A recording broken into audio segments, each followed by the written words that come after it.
Tiba suatu hari ketika Sa'ad bin Mu'adz radhiyallahu anhu, salah satu pimpinan Ansar tadi, selepas balik dari rumahnya mengganti bajunya, ia sempat mengenakan baju besi tapi di bagian dadanya terdapat tempat yang terbuka.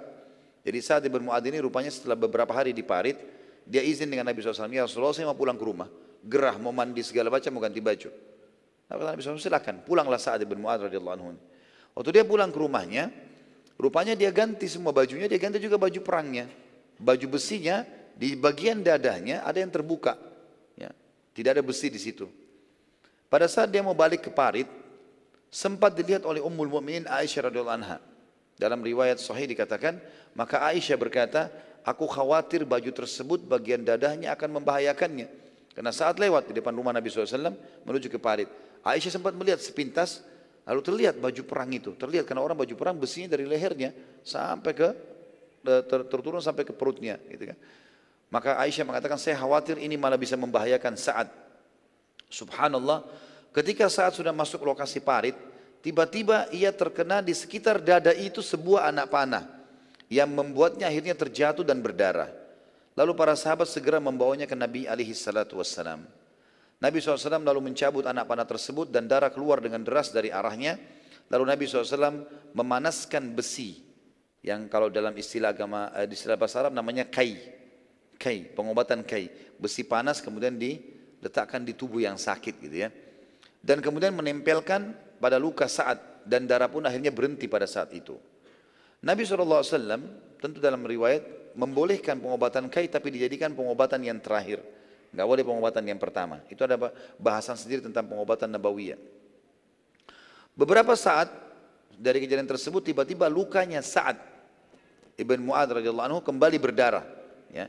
Dan Nabi SAW melakukan lagi hal yang sama, dikai lagi, berhenti lagi, ya. Beberapa kali Nabi SAW melakukan itu, namun hal itu terus saja terulang sampai yang ketiga kalinya, sehingga Nabi SAW memerintahkan agar Sa'ad radhiyallahu anhu dirawat di Masjid Nabawi, di masjid beliau. Bawa pulang Sa'ad tapi jangan ke rumahnya. Buatkan kemah di dalam masjid, biarkan Mu'adz di situ. Diletakkan beberapa sahabat menampingi Sa'ad bin Mu'adz. Dan pada saat beliau dirawat, ada satu wanita yang diperintahkan oleh Nabi SAW, memang ini wanita perawat. Ya.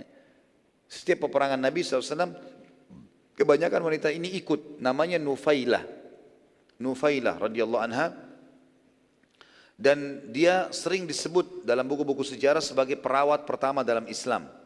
Nufailah ini bertugas, selain laki-laki mendampingi, dia juga datang ke masjid untuk mengobati lukanya Sa'ad radhiyallahu anhu. Dan ini juga pelajaran teman-teman sekalian, dalam pengobatan tidak ada masalah ini.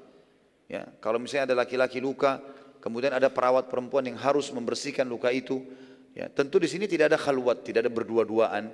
Ya, tetap saja walaupun pengobatan ini perlu ada di tempat yang mungkin di rumah sakit ada orang lain dan seterusnya. Begitu juga dokter laki-laki boleh menangani pasien perempuan. Ya. Itu sudah terjadi di peperangan-peperangan Nabi SAW. Suatu hari teman-teman sekalian, pasukan musuh sepakat menyerang dengan cara apapun. Sudah hari ke-40, waktu itu sudah jenuh pasukan musuh, maka Abu Sufyan mengatakan kita harus serang. Enggak bisa lagi kita diam. Dengan cara apapun. Maka mereka lalu menyerang dengan secara massal dari seluruh penjuru parit. Tanpa henti, anak panah dilemparkan. Mereka lakukan adalah lempar anak panah dari belakang pasukan. Sekian ribu orang pemanah melempar ke arah muslimin. Sekian ribu, dan anak panah teman-teman kalau lagi dilempar, cara perang itu harus kita nangkis dulu. Enggak bisa anak panah kemudian tiba-tiba kita juga memanah, akan kena. Maka harus nangkis. Dan cara menangkisnya yang paling aman adalah orang-orang duduk sambil pegang perisai, sehingga anak panah itu tidak kena. Kalau berdiri bisa kena kakinya, bisa kena pahanya. Maka mereka harus duduk, mereka sambil pegang perisai. Perisainya itu bisa melindungi dari anak panah. Orang-orang Quraisy mengatur strategi di hari ke-40 itu. Sekian ribu pemanah harus memanah non-stop dari pagi sampai malam, non-stop lempar semua anak panah. Ada orang yang produksi anak panah, beberapa orang disuruh produksi sekian 1000 orang buat anak-anak panah, sekian ribu orang memanah terus. Sisi yang lain di depan para pemanah ini melempar panah kalau jarak jauh dibuat kayak mencikung begitu ya, jadi bukan dipanah lurus tapi dibuat mencikung. Dan ini memang ada keterampilan khusus. Di depan mereka, di depan para pemanah ini, itu ada pasukan kuda, sekian ribu juga jumlahnya. Apa yang mereka buat? mereka sengaja menyentak-nyentakkan kaki kuda mereka supaya tanah jatuh ke parit. Seperti itulah. Tapi mereka berhasil pada saat itu melakukannya karena muslimin lagi sibuk nangkis panah-panah ini. Panahnya non-stop. Seperti itulah strateginya pada saat itu. Saya tulis di sini, saya bilang suatu hari pasukan musuh sepakat menyerang dengan cara apapun. Maka mereka lalu menyerang secara massal dari seluruh penjuru tanpa henti. Baik dengan serangan kuda yang berusaha melewati parit, juga menyentakkan kaki kudanya sehingga parit terpenuhi dengan tanah kembali. Dan juga dengan anak-anak panah yang tidak berhenti-henti terserang ke arah muslimin. Serangan ini dimulai dari selepas sholat duhur sampai maghrib. Mulai dari duhur, siang, sampai maghrib dan matahari terbenam. Pada saat pasukan musuh berhenti menyerang, Umar bin Khattab mendatangi Nabi SAW sambil mengatakan, demi Allah wahai utusan Allah, sungguh mereka para musuh telah menyibukkan kita. Sampai-sampai saya tidak mengerjakan sholat asar kecuali sekarang sebelum maghrib ini. Baru saya selesaikan. Jadi luar biasa, bayangkan tersibukkannya sampai tidak sempat sholat berjamaah mereka. Karena musuh lagi menyerang terus. Asar dikerjakan oleh Umar bin Khattab pas menjelang maghrib. Dan waktu sudah maghrib, sudah gelap, pasukan musuh berhenti gitu. Nabi SAW mengatakan, kalau aku wahai Umar, bahkan belum mengerjakan sholat asar. Nabi SAW sendiri belum sholat waktu itu. Karena berada di depan parit. Dan tidak bisa. Bergerak sedikit kena panah. Panah non-stop gitu. Ya. Maka Nabi SAW pun menyatakan kepada para sahabat, siapa yang belum sholat asar? Ternyata cukup banyak yang belum sholat. Maka Nabi SAW mengimami mereka sholat asar sebelum mengerjakan sholat maghrib. Lalu setelah sholat asar, Nabi SAW sholat asar dulu kemudian baru sholat maghrib.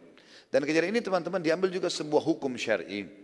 Bila seseorang terhalangi sholat sampai akhir waktu dengan udzur syar'i, maka ia boleh saja tetap mengerjakannya dengan berurut.